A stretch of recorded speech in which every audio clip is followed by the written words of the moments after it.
மயக்க நிலை தூக்கத்தினுடைய தீமைகள் மற்றும் தடுப்பு வழிமுறைகள் பார்த்தீங்கன்னா, மயக்கம் வந்து முழுமையாக மயக்கம் வந்து கீழே விடுறது. அது வந்து இது சிறிதாக குறைவான பெர்சன்டேஜ் வந்து மயக்கம் வந்து கீழே மயக்க நிலை தூக்கம் வருது என்பது இது ஒரு 2 மணி நேரம் ஒரு 3 மணி நேரம் ஒரு மனுஷனுக்கு தீமைகள் தான் கொடுக்கும். 2 மணி நேரம் ஒரு டென்ஷனாவோ ரொம்ப அதிகப்படியான கவலையாவோ இப்படி இருக்கானா அவனுக்கு 2 மணி நேரம் வேஸ்டேஜ் ஆகும். உடல் பலவீனமாக தான் ஆகும். அதே போல தான் மயக்க நிலை தூக்கத்தில் வந்து 2 மணி நேரம் வேஸ்ட் ஆகி 2 மணி நேரம் 3 மணி நேரம் கிட்ட வேஸ்டேஜ் ஆகும். அது வயிறு முழுக்க உணவு சாப்பிட்டு உடனே படுத்தல், முக்கால்வாசி அரை வயிறு இதெல்லாம் மயக்க நிலை தூக்கம் தான்.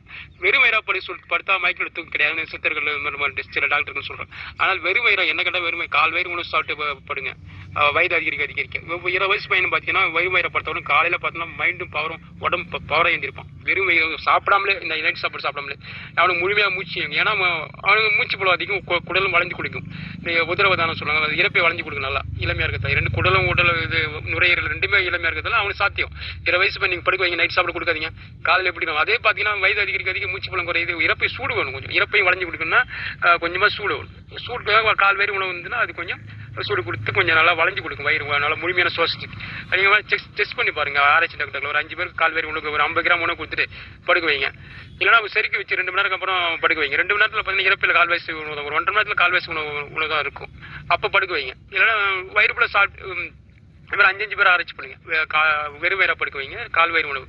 ஏன்னா இது முக்கியமானது. இப்போ 20 வயசு பையனுக்கு வேற 40 வயசு ஆளுக்கு வேற மாதிரி இருக்கும். 2 இவனுக்கு வெறும் வயிறா 20 வயசு ஆளு 40 வயசு ஆளு 2 வெறும் வயிறா படுக்க வச்சுட்டு 2 பேரும் டிஃப்ரெண்ட். இது வந்து எனக்கு சரியா படலை.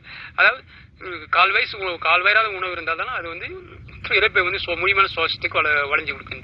இது எனக்கு கருத்து. காலையில் எழுந்திருக்கும் போது தெரியும் ரிசல்ட் நம்மளுக்கு. கால் வயிறு உணவோட நம்ம படுத்தோன்னா இந்த மயக்க தூக்கம் இல்லாமல் ஆழ்ந்து சுகமான உறக்கம் வரும். மெதுவாக புத்துணர்ச்சியான உறக்கம் வரும். எதிர் திசை தான் மயக்க நிலை கொஞ்சம் சிறிதாக மயக்க நிலை தூக்கம் வருது. இதற்கு சுகமான தூக்கத்தை எதிர் திசை மயக்க நிலை தூக்கம் 2 மணி நேரம் வேஸ்டேஜ் ஆகுது. அதுக்கு நம்ம என்ன செய்யணும், உணவு சாப்பிட்டு ஒரு 1/2 மணி நேரம் அப்புறம் ஒரு 10 நிமிஷம் நட, 5 நிமிஷமா நட, மறுபடியும் 1/2 மணி நேரம் அப்புறம் 5 நிமிஷம் நட.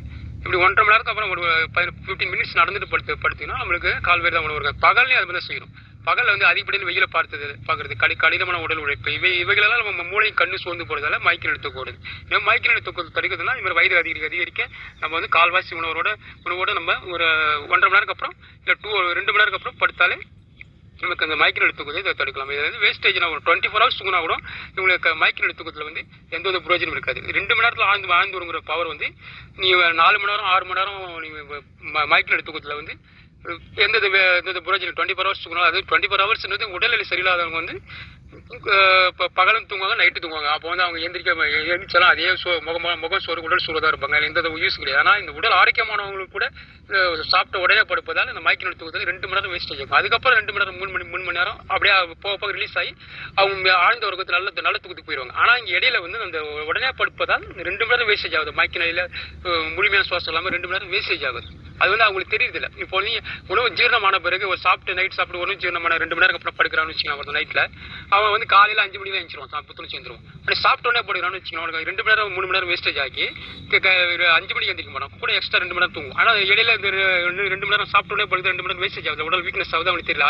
அந்த வீக்னஸ் ஆகுறது மறுபடியும் மறுசீரமைப்பு ஆகுது. புத்துணர்ச்சி ஆகிறதுக்கு டைமிங் தேவைப்படுது. இப்படி எக்ஸ்ட்ரா வந்து 7 மணி தான் புத்துணர்ச்சி, 7 மணிக்கு மேலே தான் 8 மணி தான் எழுந்திருப்பான், புத்துணர்ச்சி எழுந்திருப்பான்.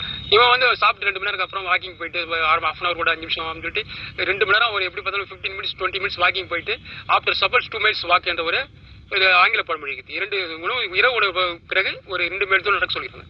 இரவு உணவு 2 மணி நேரத்தோடு அப்போ பார்த்துங்க எந்த அளவுக்கு உணவு ஜீரணம் லேட்டாக தேவைப்படுது பாரு, லேட் ஆகுது பாருங்க. நைட்டில் பகலில் நைட்டில் சொல்லிடுங்க. அப்போ வந்து அவன் சீக்கிரமாக எழுந்திருப்பான். அவனுக்கு ஆழ்ந்து இந்த மயக்க நிலை தூக்கம் கிடையாது.